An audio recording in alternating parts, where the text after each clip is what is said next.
Shalom, salam sejahtera bagi kita semua Bapak Ibu yang Tuhan kasihi. Salam sehat, Tuhan senantiasa memberkati kehidupan kita dimanapun kita berada. Pada saat ini kita akan mendengarkan kebenaran firman Tuhan. Akan tetapi sebelum kita mendengarkan firman Tuhan, kita terlebih dahulu bersatu dalam doa. Kita berdoa. Damai sejahtera Allah yang melampaui segala akal akan memelihara hati dan pikiranmu dalam Kristus Yesus, khususnya dalam mendengarkan firman Tuhan pada saat ini. Berfirmanlah Engkau ya Tuhan, kami siap mendengarkannya. Amin. Bapak Ibu yang Tuhan kasihi, adapun kebenaran firman Tuhan yang akan menyapa kita pada saat ini, yang tertulis dalam kitab Injil Lukas pasal 4 ayat yang ke-14 sampai dengan ayat yang ke-21. Demikian firman Tuhan, mari kita sama-sama membacanya. Dalam kuasa Roh kembalilah Yesus ke Galilea, dan tersiarlah kabar tentang Dia di seluruh daerah itu. Sementara itu Ia mengajar di rumah-rumah ibadat di situ, dan semua orang memuji Dia. Ia datang ke Nazaret tempat Ia dibesarkan, dan menurut kebiasaannya pada hari Sabat Ia masuk ke rumah ibadat, lalu berdiri hendak membaca dari Alkitab.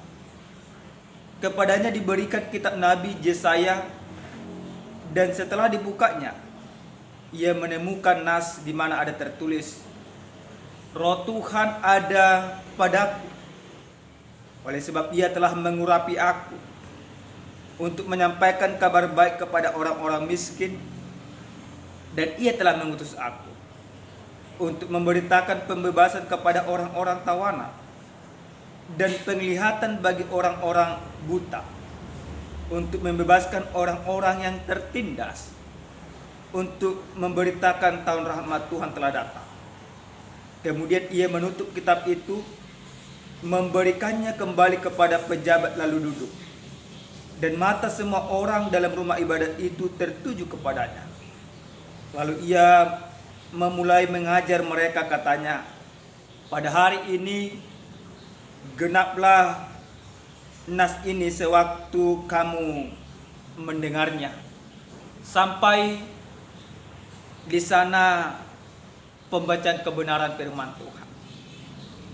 Bapak Ibu yang Tuhan kasihi dalam Kristus Yesus, ketika kita mengenal seseorang, biasanya ada tiga sifat yang mungkin terjadi. Sifat yang pertama, ketika kita mengenal orang, yaitu langsung menerimanya penuh dengan ketulusan. Yang kedua, biasanya ada sebuah sifat, yaitu langsung menolak orang yang kita kenal.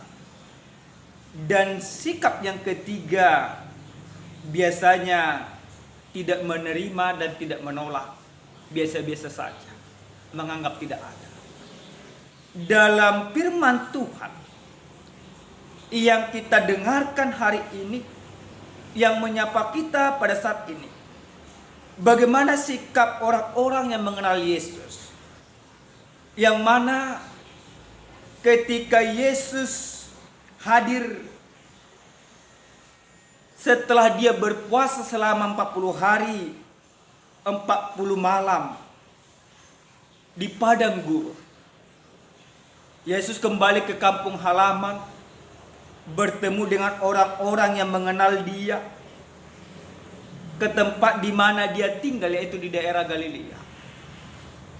Maka setelah Yesus kembali dari padang gurun ketika Dia berpuasa, ada hal-hal yang menakjubkan yang dilihat oleh orang. Kalau kita lihat dalam ayat yang ke-15, di sana setelah Yesus kembali, Dia mengajar dalam rumah ibadat. Ada orang yang takjub. Kenapa mereka takjub?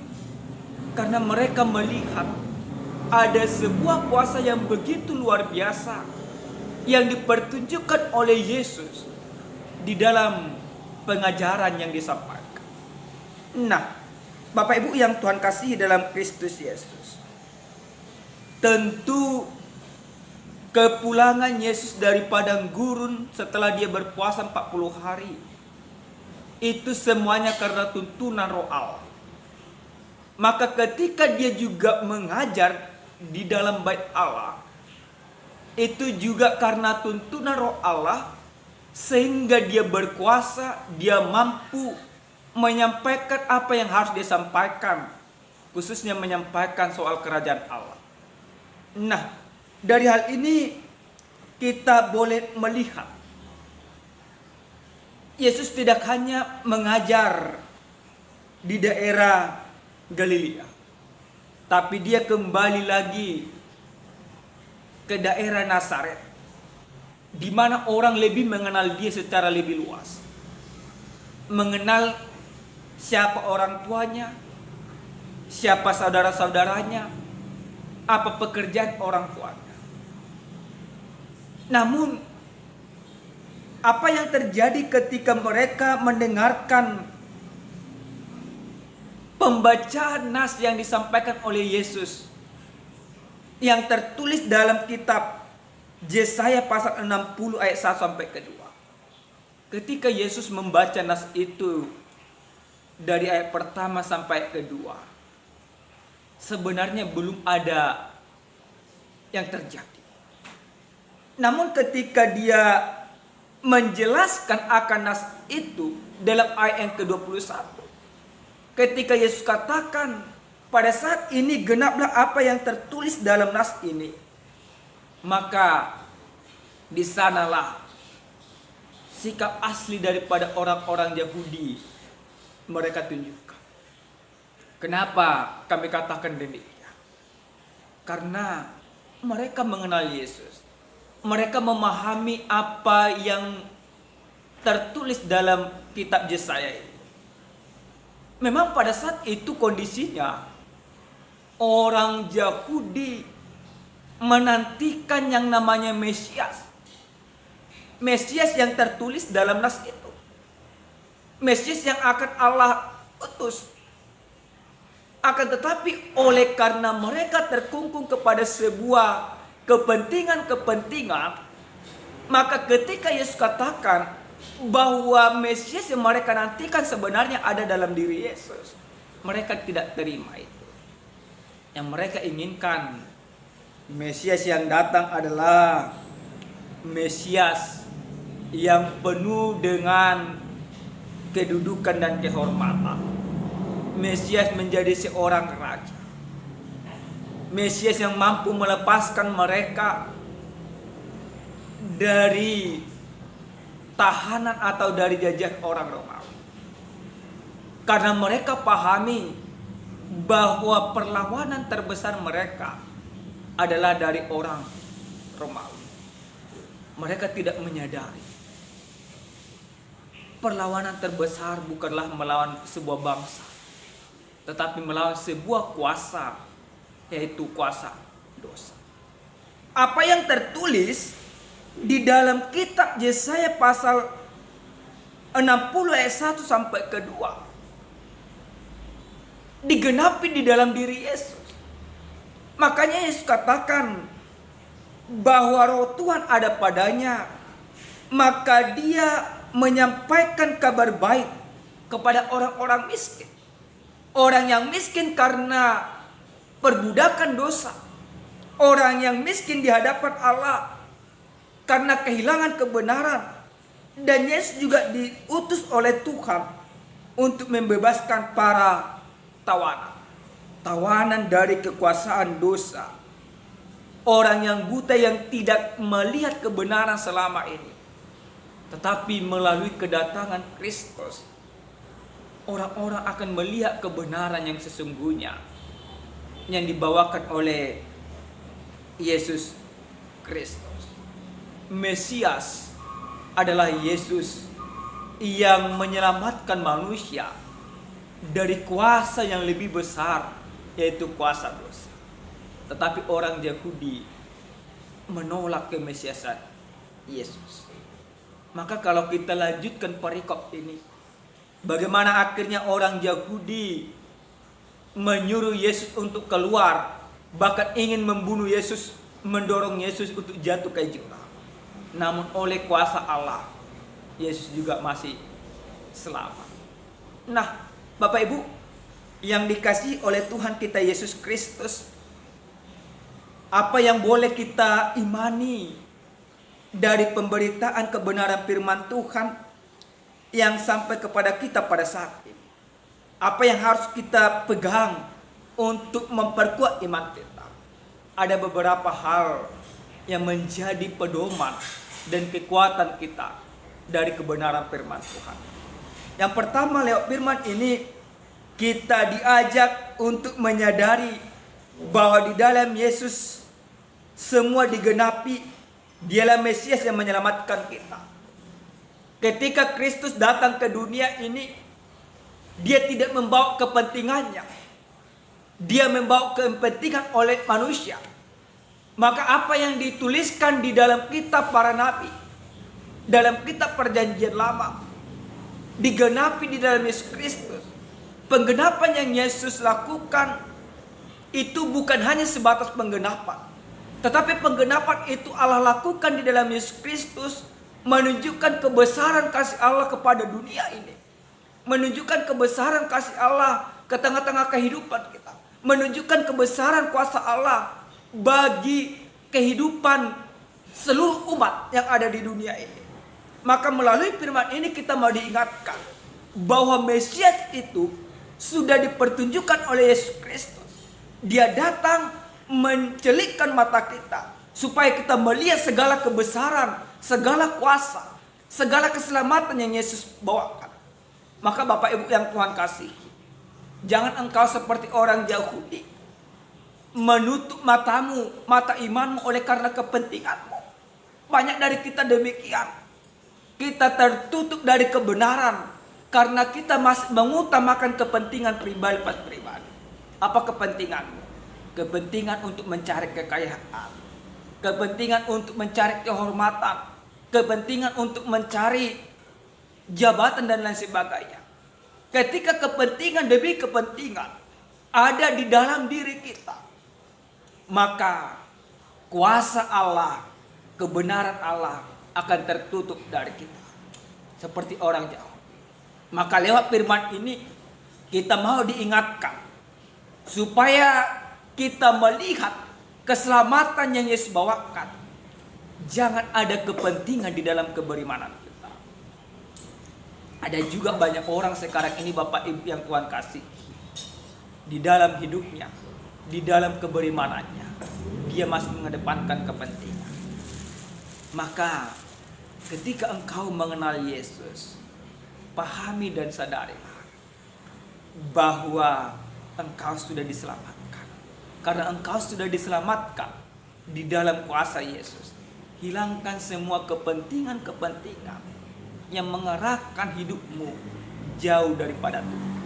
Tetapi utamakan kepentingan-kepentingan yang membangun imanmu untuk semakin dekat kepada Yesus. Yang kedua Bapak Ibu yang Tuhan kasihi, bagaimana firman ini mau mengingatkan kita bahwa apa yang telah dijanjikan oleh Allah kepada Abraham, kepada Yakub, kepada Ishak, dan kepada setiap anak-anak Abraham, kepada setiap orang yang percaya, semuanya digenapi. Digenapi di dalam Yesus Kristus. Artinya apa? Tidak ada satu okta sedikit pun dari apa yang Tuhan janjikan yang tidak digenapi. Penggenapan yang dilakukan oleh Yesus itu juga menunjukkan bagaimana Allah itu konsisten di dalam mengasihi kita. Ketika Allah katakan aku mengasihimu, maka kasih Allah itu tetap abadi kekal bagi kita. Akan tetapi sering sekali kita tidak bisa merasakan kasih Allah dalam kehidupan kita. Ketika apa? ketika kita tidak mau membuka diri untuk kebenaran. Kita sering sekali tidak menyadari bahwa kita adalah bagian dari janji Allah. Allah telah berjanji kepada kita dan janji Allah sudah ditepati. Maka kita juga harus mengemani semuanya itu. Ketika engkau menjadi orang percaya, ketika engkau menjadi orang Kristen dalam kehidupanmu, sadarilah bahwa janji Allah itu sudah nyata kepada kehidupanmu. Karena janji Allah sudah nyata kepada kehidupanmu, hiduplah sebagai orang-orang yang hidup di dalam janji Allah. Yaitu di dalam kebenaran di dalam hidupmu, di dalam kebenaran dalam rumah tanggamu, di dalam kebenaran di tengah-tengah pekerjaanmu setiap saat. Yang ketiga, Bapak Ibu yang Tuhan kasihi, apa yang boleh kita imani dari kebenaran firman Tuhan ini? Janji Yesus juga kepada kita pasti digenapi. Yesus katakan, aku menyertai kamu sampai akhir zaman. Maka kita percaya sepenuhnya itu. Dalam kitab Matius pasal 28, Yesus katakan demikian. Karena itu pergilah dan jadikanlah semua bangsa muridku dan baptislah mereka dalam nama Allah Bapa, Anak dan Roh Kudus. Dan ajarlah mereka melakukan segala sesuatu yang kuperintahkan kepadamu. Dan ketahuilah, Yesus janjikan, aku menyertai kamu senantiasa sampai pada akhir zaman. Dalam Matius 28 ayat yang ke-20. Nah, Bapak Ibu yang Tuhan kasihi, ketika Yesus katakan aku menyertai kamu sampai akhir zaman, maka selama engkau hidup, selama engkau ada, selama engkau bisa melakukan segala sesuatu, percayalah bahwa Yesus menyertai engkau, bahwa Yesus bersama dengan engkau. Maka ketika engkau sudah menyadari bahwa Yesus menyertai engkau, hiduplah di dalam penyertaan itu. Jangan lagi engkau melakukan hal yang tidak benar. Maka dari kebenaran firman Tuhan ini, apa yang Yesus janjikan itu untuk tahun 2022 ini, yakinilah bahwa Yesus menyertai kehidupanmu. Baik engkau ketika bermasalah, baik engkau ketika bersuka cita, baik engkau ketika di dalam pergumulan. Yakini dan percayalah, Yesus menyertai engkau, Yesus menguatkan engkau, Yesus memampukan engkau, Yesus membantu engkau menghadapi segala pergumulan di dalam kehidupan. Yang terakhir, Bapak Ibu yang Tuhan kasihi, ada sebuah ilustrasi bagaimana sebenarnya Yesus. Ada seorang pria, ketika dia tidur malam hari dia bermimpi. Yesus katakan, aku akan bertamu ke rumahmu besok. Dan laki-laki ini terbangun. Dia sangat bersuka cita. Dia percaya bahwa mimpinya itu adalah kebenaran. Dan dia akan bertemu dengan Yesus. Ketika dia bangun pagi hari, dia mempersiapkan dirinya untuk menyambut Yesus bertamu ke rumahnya. Ketika dapat jam 10 pagi, ada orang yang mengetuk pintu. Pria ini berpikir bahwa itu adalah Yesus yang akan bertamu ke rumahnya. Dia buka pintunya. Dia melihat yang hadir seorang perempuan tua yang sangat kelaparan. Apa yang dilakukan laki-laki ini? Dia ajak perempuan itu masuk ke rumahnya. Dia berikan makanan. Setelah perempuan itu kenyang, perempuan itu pun pulang. Tetapi laki-laki ini masih tetap menanti akan kedatangan Yesus. Dapat jam 3 sore, ada mengetuk pintunya. Dia yakin inilah Yesus yang akan masuk ke rumah. Dia buka pintunya. Dia melihat seorang pengemis tua datang ingin meminta makanan. Laki-laki ini dengan cepat, dengan penuh belas kasihan, dia memberikan makanan. Lalu pengemis ini pulang. Tibalah malam hari, hujan turun sangat deras. Laki-laki ini hampir tertidur. Dan ada mengetuk pintunya yang ketiga kali. Dia terbangun. Dia yakin inilah Yesus. Dia buka. Dia melihat seorang kakek tua yang kedinginan dan kelaparan. Dia suruh masuk, dia berikan pakaian yang terbaik. Dia berikan makanan.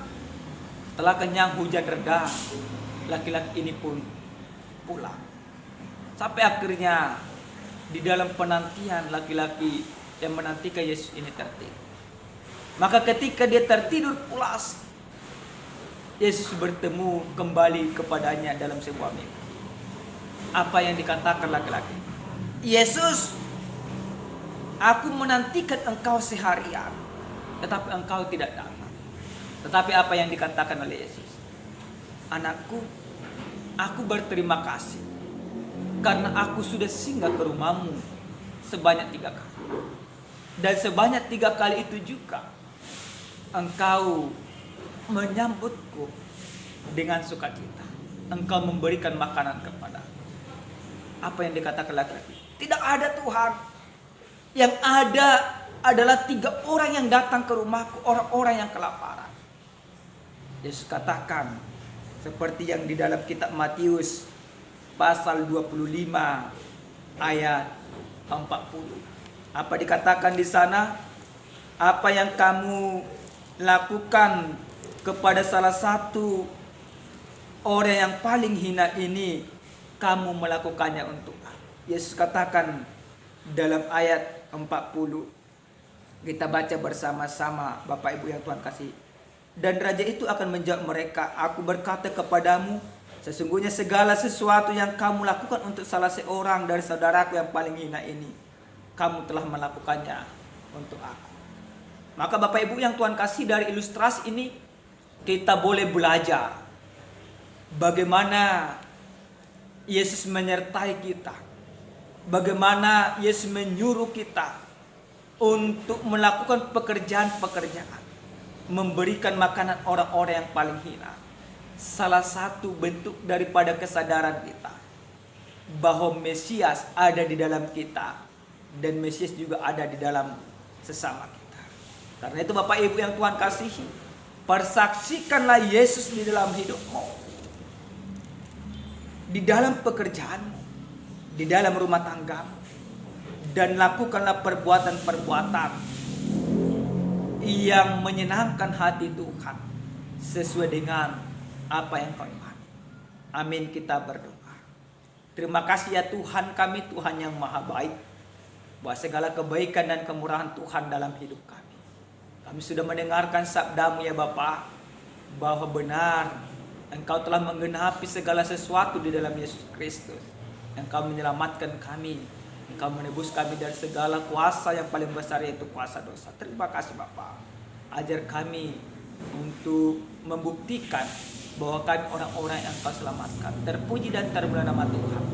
Dalam Kristus Yesus kami berdoa. Amin. Shalom. Salam sehat. Tuhan memberkati kita.